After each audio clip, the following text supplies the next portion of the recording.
سنت والجماعت کا حضور علیہ الصلوۃ والسلام کے نور ہونے کے متعلق کیا عقیدہ ہے؟ ٹھیک، سب سے پہلے بنیادی بات تو یہ سن لیں کہ اہل سنت و جماعت کا حضور کے نور ہونے کے بارے میں یہ عقیدہ ہے حضور ہدایت کا بھی نور ہے اور حصی نور بھی ہے۔ بہت سے حضرات حضور کو نور تو مانتے ہیں لیکن ان کا معنی ہوتا ہے ہدایت۔ ہدایت بھی ایک نور ہے اس معنی کر، لیکن حضور صلی اللہ علیہ وسلم ہدایت کا بھی نور ہے اور حصی نور بھی ہے۔ سوال تو آپ کا مختصر ہے مگر جواب میں تو پوری تقریر کرنی پڑے گی مجھے، لیکن مختصرا تاکہ نفس مسئلے کو سمجھ لیا جائے وہ یہ ہے، سب سے پہلے قرآن مجید فرقان حمید سے ارشاد باری تعالی ہوا قد جاءکم من اللہ نور وکتاب مبین، بتحقیق تمہارے پاس اللہ تبارک و تعالی کی طرف سے ایک نور آیا اور ایک کتاب مبین، ایک واضح کتاب تمہارے پاس آئی۔ اب اگر نور سے مراد بھی کتاب کو لیا جائے تو یہ تفسیر کے اصول کے خلاف، اس لیے کہ نور کو الگ فرمایا کتاب کو الگ فرمایا۔ قد جاءکم من اللہ نور و کتاب مبین، واو بیچ میں، تو معلوم ہوا کہ نور الگ ہے کتاب الگ ہے۔ ایک بات، اب یہاں قد جاءکم من اللہ نور سے مراد کون ہے؟ حضرت عبداللہ ابن عباس رضی اللہ تعالیٰ عنہ، جو ہم نے کئی دفعے کہا حضور کے صحابی ہونے کے ساتھ حضور کے چچازاد بھائی بھی ہیں، اور حضور علیہ السلام نے انہیں ایک مرتبہ سینے سے لگا کر یہ دعا کی تھی کہ اللہ تعالیٰ عبداللہ ابن عباس کو قرآن کا فہم عطا فرما۔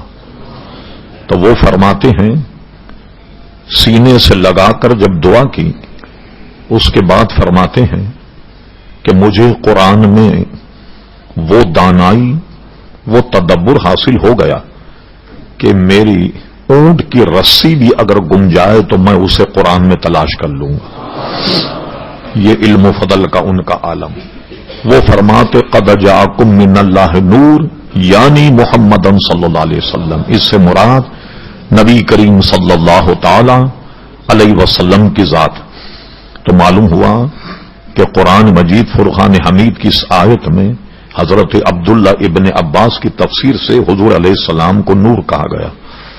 اب آئیے وہ کیسا نور تھے؟ اب ہم ایسا مضمون جو حدیثوں میں موجود ہے، ایک راوی کہتے ہیں کہ میں نے حضور علیہ السلام کو دیکھا کہ آپ دھاری دھار جبہ پہنے چاند کی روشنی میں کھڑے ہوئے تھے۔ میں بیٹھ جا بھائی، جہاں جگہ ملے بیٹھ جا، کو مقرر شعلہ بیان تھوڑی ہو کہ میری کرسی بیٹھ کے تم کو خطاب کرنا، جہاں جگہ مل جائے وہاں بیٹھ جا۔ کندھے پھلانگ کر آنا شرم بھی جائز نہیں ہے، اس لیے بچوں کو سمجھایا کریں یہ بات کہ کسی کو اذیت نہ۔ کہا میں چاندنی رات میں کھڑا تھا، کبھی میں چاند کو دیکھتا کبھی سورج کو دیکھو، بھئی حضور کو دیکھتا، بلا شبہ میرے نزدیک حضور کا نور چاند کے نور پر غالب آ رہا۔ معلوم ہوا کہ حصی نور بھی ہے۔ ہدایت کو تو سب مانتے ہیں، ہم بھی مانتے ہیں کہ حضور اگر ہدایت نہ لاتے تو ہمارا کیا حال ہوتا، اور قرآن کی نظم بھی ہے هو الذی ارسل رسولہ بالہدی ودین الحق، ہم نے جو رسول بھیجا وہ دین ہدایت کے ساتھ بھیجا، تو ہدایت کے ساتھ بھیجا ہے اللہ تبارک و تعالی، ہدایت کا تو سب مانتے ہیں۔ حضور حصی یعنی دیکھنے میں بھی آپ کا نور چاند پر غالب آ رہا۔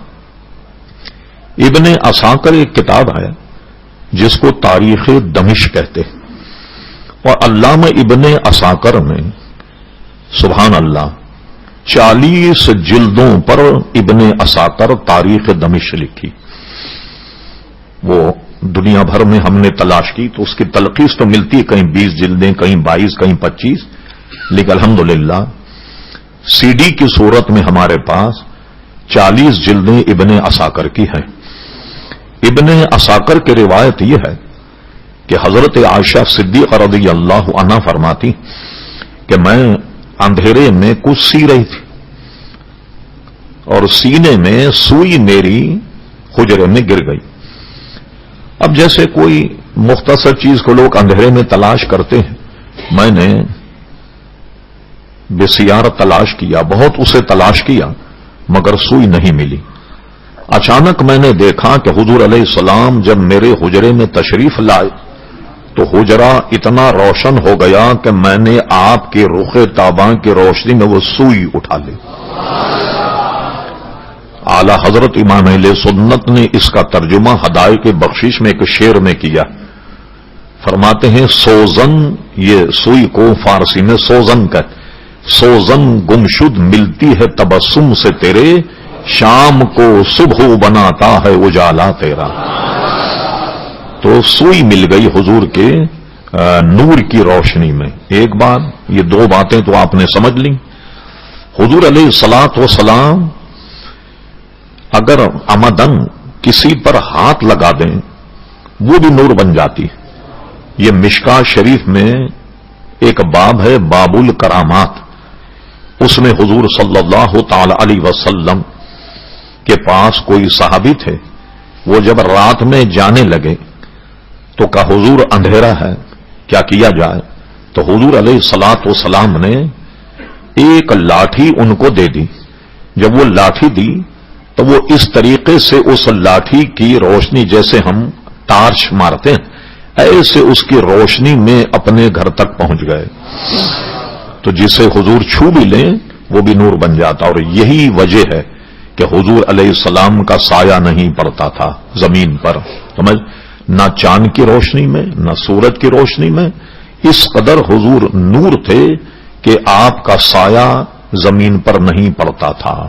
تو یہ میرا خیال ہے اتنی باتیں کافی. اب آئیے دوسری بات، جو مکتب دیوبند کے لوگ منع کرتے ہیں، ہم یہی کہتے ہیں ان بیچاروں نے خود اپنی کتابیں بھی نہیں پڑھی.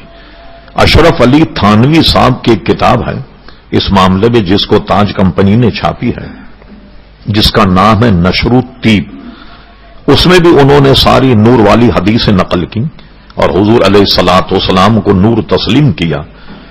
اور روح البیان تفسیر میں اور دیگر کتابوں میں بھی یہ ہے کہ حضور علیہ السلام نے حضرت جبریل سے پوچھا کہ تمہاری عمر کتنی؟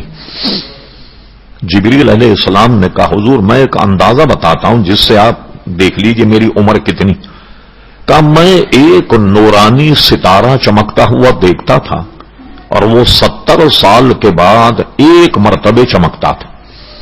70 سال کے بعد تو میں نے اسے 72,000 مرتبے چمکتے ہوئے دیکھا. تو حضور نے فرمایا جبریل وہ جانتے ہو ستارہ کون تھا؟ وہ نورانی ستارہ میں تھا. اب کب سے حضور علیہ السلام نور تھے اس کا کون حساب لگا سکتا ہے؟ تو اور حضور کا سایہ زمین پر نہیں پڑتا تھا. کیوں نہیں پڑتا تھا؟ آپ نور ہیں اور نور کا سایہ زمین پر نہیں ہوتا. میرا خیال اتنا کافی. جی اور کون صاحب ہاتھ اٹھایا تھا کسی صاحب نے؟ جی